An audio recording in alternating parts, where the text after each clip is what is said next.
Boys and girls, welcome back to the Commercial Real Estate Starting From Scratch podcast on episode 26 with me, your host, John Kleisch. If this is your first time tuning in, very appreciative of you giving us your time over here. And I want to hear about how you ran into this podcast. Speaking of which, there is a send me a message button at the bottom of this podcast, I believe in the show notes or something like that. Guys, send me a message, please. Let me know how you found out about it. Even if I know you, just message me. Don't be shy. I've gotten one message, and that's from my brother. Shout out, Matt. You the man. Thank you. Someone else send me a message. So back to the book.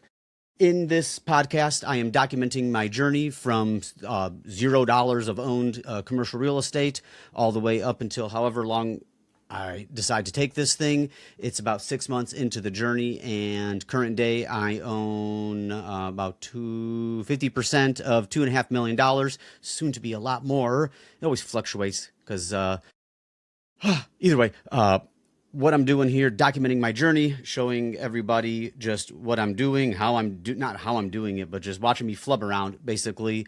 As we progress through these things. I am based in Phoenix, Arizona. I have an industrial building in Glendale, Arizona, and then an office building in Sun City, Arizona. So, if you've been following along for a bit, you know what's coming. I normally do not name my podcasts prior to recording them. However, I was just sitting there before I hit record, and I was like, man, what am I going to name this one? And I am going to name it Eviction, Mission Accomplished.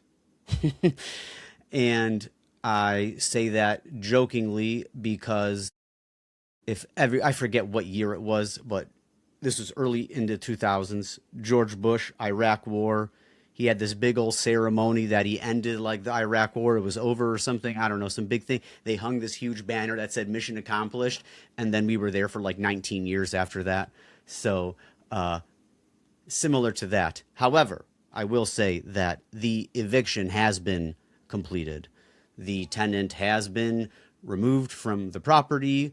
He is no longer allowed on the property. And the main reason I say that this is the mission accomplished is because all of his shit is still here, and it's probably going to be there, unfortunately. So we gave him 1 week to remove anything, whatever he wanted. Anything. He didn't have full access like you can come and go. In fact, he's not even allowed there. He would have to send in tow trucks, or his brother or whoever, somebody could be there at the sidewalk and tell the guy where to go and get it. I even offered to say, hey, I could help direct tow trucks if you need people to get in and out. And there's a lot of stuff. I don't think that anyone understands listening, especially because I don't know if I've shown any pictures, which I should. I should definitely do a walkthrough video for you guys. So, shame I've been there 3 days in a row. But I will do a walkthrough video and show all of the stuff that is there currently. And it's already been 3 days and nothing has been removed, or no attempt to remove anything. But I don't even know how far I want to go deep in this podcast. We'll see. Let's just start from the day and then go from there. See where it takes us. Oh, did it Monday afternoon, and I'm not going to go into details after. I feel like that's probably weird to put out there. Privacy for the tenant, just in case someone he finds this.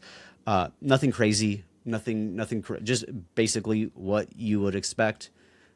When you're evicting somebody and you're kicking them out of their business. It wasn't very fun. Did not enjoy it. I am very glad it's over. However, I never got that big sigh of relief, because now the next step is, how do we reasonably, get rid of this stuff? And also, I don't want to not steal. That's definitely not stealing. In our lease, his items become our items if you get evicted. So that's all that stuff is technically ours, but we don't want it. We want him to come get everything that he has there. And I don't think that's going to happen. So that's the next hurdle. Still a day-by-day thing, figuring out how we're even going to manage that mess. But back to the eviction, I'll start there. So afternoon, we did hire private security, which I thought was well worth the money. It was like $180, $360 to get 2 guys there for 3 hours. And they were super professional. They were very, very good. They were very awesome. They knew what was going on. So it was great to have them there just in case anything did pop off. And it definitely sent the message that this is serious. This is the time. There's no more trying to stay or there's no more, none of that. It's today's the day and we're done. Done. And I feel like that really helped solidify that. That message there. They showed up with full tactical gear. So the big old bulletproof vest, the freaking magazines, radios, crazy stuff. It was pretty cool. I posted a picture on Instagram. If you follow me on Instagram, which you should, John.Kleisch. That would have been a cool picture for you guys to see. Man, I should get it up on here if anyone's watching on video. Oh boy, what's next there? So we met up the guys there, the private security guys, and they wanted to do a brief real quick, like, hey, what's going on? Tell me the scoop, this. And then I'm like, okay, cool, here it is. This is what we're going to do. And they're like, cool, perfect. Try not to do this, try not to do that, whatever. Like, basic cool stuff, just seeing the information that they need to know. And then I walk into the garage. I'm looking, that's quiet. I'm like, dang, is Gilbert not even here? And I see George. I'm like, George. And these guys are like right here behind me on my 6th. And George is the subtenant there. And I was like, George. And then him and his worker just look at me like deer in headlights. They're like, what the f- is going on? I was like, hey, where's Gilbert? He's like, oh, he's not here. I'm like, shoot. He's getting evicted. And he was like pretty surprised, but not overly surprised at the end of the day. And then we talked a little bit about what I was going to do with him and everything like that. And then basically we waited for the tenant to get there. I called him and I was like, hey, come to the shop. And then we waited about an hour for him to come. So like it was literally just me and these 2 security guards or private security, whatever you want to call them. We were just hanging around, walking around, just waiting for him to come. And then he pulled into the parking lot and I walked up, and then that's where I'll leave it. And then probably an hour later, he was off the property. So like I said, don't even know where to go on this, but overall, obviously very glad to be done. That was a huge weight lifted off my shoulders. If you're watching here, who is this? I got Mia here. All right, say hi, baby. Hi. Okay, now say goodbye. Bye. Love you, baby. So great to have that weight lifted off my shoulders. I am definitely very excited for the future because this building will start to produce a ton of revenue. I think very, very, very reasonably. Out of everything that I've researched and by leasing these places, I have a very high level of confidence we can get to that 18, 19 grand mark relatively quickly. The good news is my tenant 2 that rents the back shop raised his hand right away and said, hey, I'd like to get that first shop. We're not signed the lease yet, but we're going back and forth and working out the finer details. But that would be fantastic for both of us, for him to get that front shop because he's a good tenant, and it'll be really good for his business, and it would be good for mine because then I can get a new tenant in the back. I might rent out the back bays, single bay, or buy the bay, which the more I think about it, probably not. I feel like the worth of that back area is to one single tenant because it's only like $4,500 a month. So it's pretty reasonable, and you're getting 3,000 square feet plus like an 9,000 square foot lot. So pretty good solid space for sure to work out of. And I think a medium-sized mechanic can easily handle all that work, no problem. So probably do that. And then I was going through there and just mapping out all of the other bays.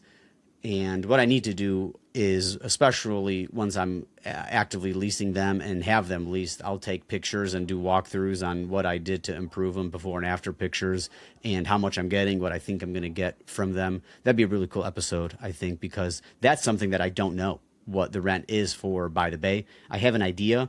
It sounds like $1,000 for outdoor bays is really cheap. 1,500 is quite a bit. So somewhere probably in that middle. And I feel like the more amenities and a better property you have, the higher you can charge. So I have the ad listed at 1450, and I have plenty of people reaching out. So I'm not really overly concerned about that being off. My numbers are at like $1,000 a bay. If I can get $1,000 a bay, we're going to be right at 19. So that'd be crazy. Whew. I'm tired. That's for damn sure. I am worn out. My energy levels have been going up and down, up and down. I wasn't really sure how this podcast would go because I got that reminder. It was podcast time, and I was like, it's the first time in a while where I was like, oh man, I'm just didn't want to do it. Not that I don't like it, but just because I'm just worn out. Exciting news on the podcast side of things. Every week we're still getting better and better. It's really cool. I always expect it to kind of level off, but as we're going, the curve is upward trend. Every single week we're getting more and more downloads, which is just awesome. I think that's very cool that people are getting there and tuning in and listening. And guys, I'm in all the continents except South America. Well, I get your boy to go worldwide. I want to go worldwide so I can say some crazy worldwide intro next time. So I check it every time before the podcast starts. I check. I'm like, do we have any listeners in South America? So guys, go buy a plane ticket. Go travel to South America and get me a download. Have a vacation on me. Please do me a favor. And then also, yeah, we're going to end it, guys. I think this is pretty much it. I'm starting to ramble and get out of control here. So I will definitely do more follow-up detailed podcasts on probably everything that we touched base on. But I felt that especially since we've all been waiting for this day, that it was, the appropriate thing to talk about for today's episode. So guys, thank you for tuning in. I really appreciate it. Follow me on Instagram, john.kleisch, john.kleisch. I post pictures and stuff like that, walkthrough videos quite a bit on there. So that's cool. You can check out and see the sites on a picture or a video. If you like this podcast, please leave me a review. Those really help me out a lot. I would love to hear some feedback. If you know someone that does, if you know someone that would like this podcast, send it to them, please. I would love to grow this thing and see how many people can reach out, and that's definitely the best way to do it. Thank you guys all for tuning in. This episode was probably ass. I was probably all over the place, and that's on me. So outside of that, boys and girls, take her easy.